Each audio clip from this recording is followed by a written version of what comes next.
रेत माफियाओं के लिए धन देवनी नदी बनी हुई है।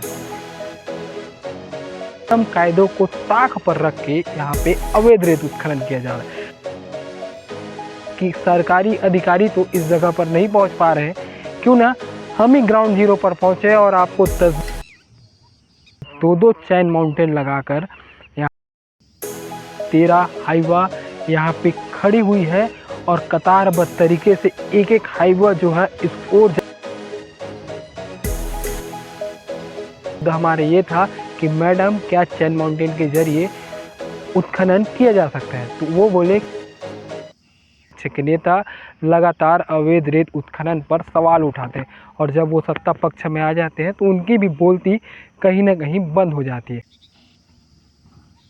एक छोटा सा लड़का इस जगह पर आकर अवैध रेत उत्खनन को दिखा रहा है तो जिले के बड़े अधिकारी इतनी जहमत नहीं उठा पा रहे हैं कि इस जगह पर आकर कार्रवाई कर सके। नमस्कार, मैं करण सोनी, आप सच छत्तीसगढ़ देख रहे हैं। लगभग 40 डिग्री धूप है और इस वक्त मैं तांदुला जलाशय पर मौजूद हूं, जो कि हमारे लिए जीवनदायिनी नदी है और अभी जो है रेत माफियाओं के लिए धन देवनी नदी बनी हुई है। धन देवनी नदी इसलिए बोल रहा हूं क्योंकि यहाँ तांदुला के तट पर मैं मौजूद हूँ। ये हीरापुर खदान है। हालांकि खनिज विभाग से इसे लीज में लिया गया है, इसमें कोई दोहमत की बात नहीं, लेकिन नियम कायदों को ताक में रखकर किस तरीके से धड़ल्ले से अवैध रेत उत्खनन किया जा रहा है उसकी आप तस्वीर देखें। मैं कैमरामैन से कहूँगा कि इधर की तस्वीरें दिखाएं और देखें कि किस तरीके से जो है दो चैन माउंटेन लगाकर यहाँ पे रेत का उत्खनन किया जा रहा है। आपको बताऊं कि 12 से 13 हाईवा यहाँ पे खड़ी हुई है और कतारबद्ध तरीके से एक एक हाईवा जो है इस ओर जा रही है और उसके बाद एक एक हाईवा डंप होकर यहाँ से निकलती है। हैरानी की बात तो ये है, जब हमने माइनिंग अधिकारी से इस मसले को लेकर चर्चा किया तो उनका कहना था कि यहाँ पे लीज मिला है, लेकिन दूसरा शब्द हमारे ये था कि मैडम क्या चैन माउंटेन के जरिए उत्खनन किया जा सकता है। तो वो बोले कि जांच का विषय है, मैं उसको दिखाती हूँ।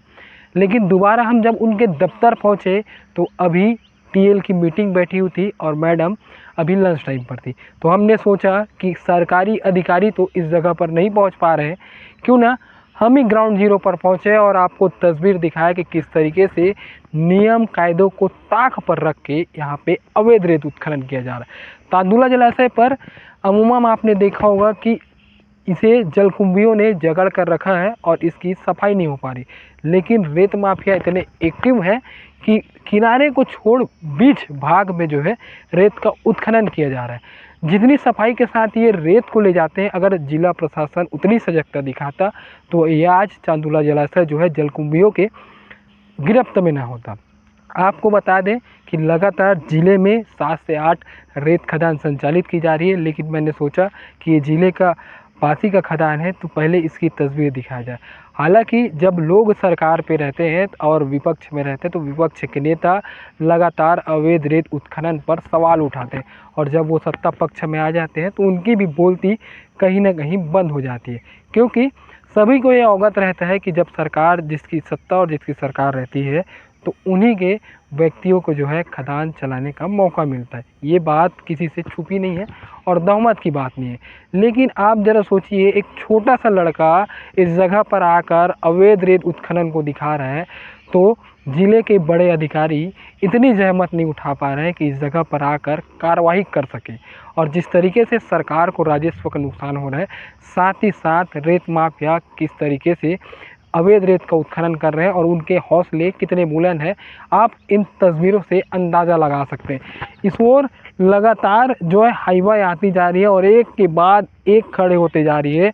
और मेरा सवाल सिस्टम से ये है कि जब भाजपा की सरकार थी तो उनका सीधे साफ शब्दों में कहना था कि जो है जिस तरीके से अवैध रेत उत्खनन इस सरकार में हो रहा है, कहीं ना कहीं सरकार का संरक्षण है। अगर हमारी सरकार बनती है तो हम अवैध रेत उत्खनन को पूरी तरीके से बंद करेंगे, लेकिन अभी भी सूबे में भाजपा की सरकार है और अवैध रेत उत्खनन जारी है।